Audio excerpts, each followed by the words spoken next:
engineer Ed Smiley advised his team of the situation and said, in effect, "Here's what's available on the space capsule. Figure something out." Fortunately, the ground crew was able to meet the challenge, quickly cobbling together a crude filter substitute out of a plastic bag, a cardboard box, some duct tape, and a sock. The lives of the 3 astronauts were saved. As one of them, Jim Lovell, later recalled, "The contraption wasn't very handsome, but it worked." Not every kludge saves lives. Engineers sometimes devise them for sport, just to show that something, say building a computer out of tinker toys, can be done, or simply because they're too lazy to do something the right way. Others cobble together kludges out of a mixture of desperation and resourcefulness, like the TV character MacGyver, who, needing to make a quick getaway, Jerry built a pair of shoes from duct tape and rubber mats. Other kludges are created just for laughs, like Wallace and Gromit's launch and activate alarm clock coffee maker Murphy bed, and Rube Goldberg's simplified pencil sharpener. A kite attached to a string lifts a door which allows moths to escape, culminating in the lifting of a cage which frees a woodpecker to gnaw the wood that surrounds a pencil's graphite core. MacGyver's shoes and Rube Goldberg's pencil sharpeners are nothing, though, compared to perhaps the most fantastic kludge of them all. The human mind, a quirky yet magnificent product of the entirely blind process of evolution. The origin and even the spelling of the word kludge is up for grabs. Some spell it with a D, Kludge, which has the virtue of looking as clumsy as the solutions it denotes, but the disadvantage of suggesting the wrong pronunciation. Properly pronounced, kludge rhymes with huge, not sludge.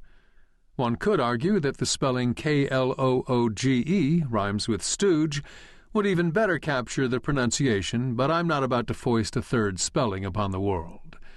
Some trace the word to the old Scottish word kluge, which means an outside toilet. Most believe the origins lie in the German word kluge, which means clever.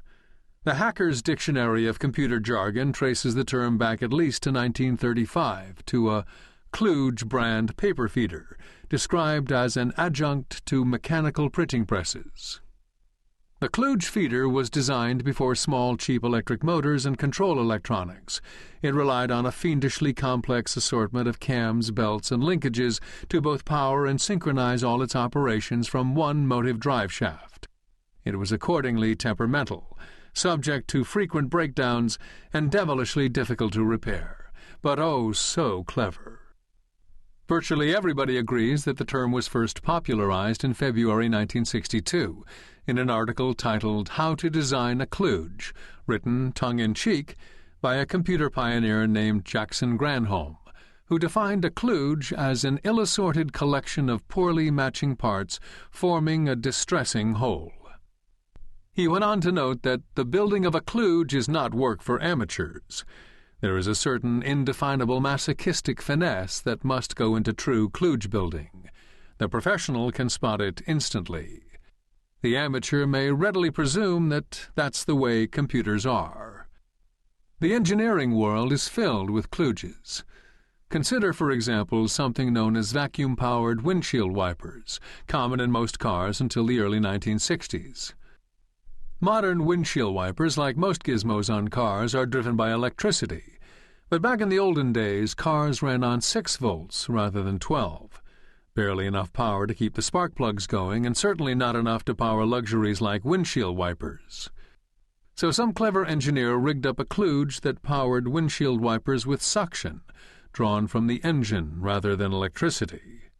The only problem is that the amount of suction created by the engine varies, depending on how hard the engine is working.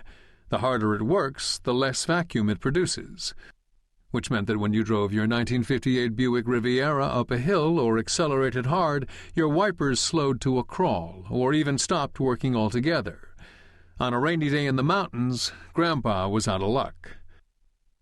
What's really amazing in hindsight is that most people probably didn't even realize it was possible to do better. And this, I think, is a great metaphor for our everyday acceptance of the idiosyncrasies of the human mind.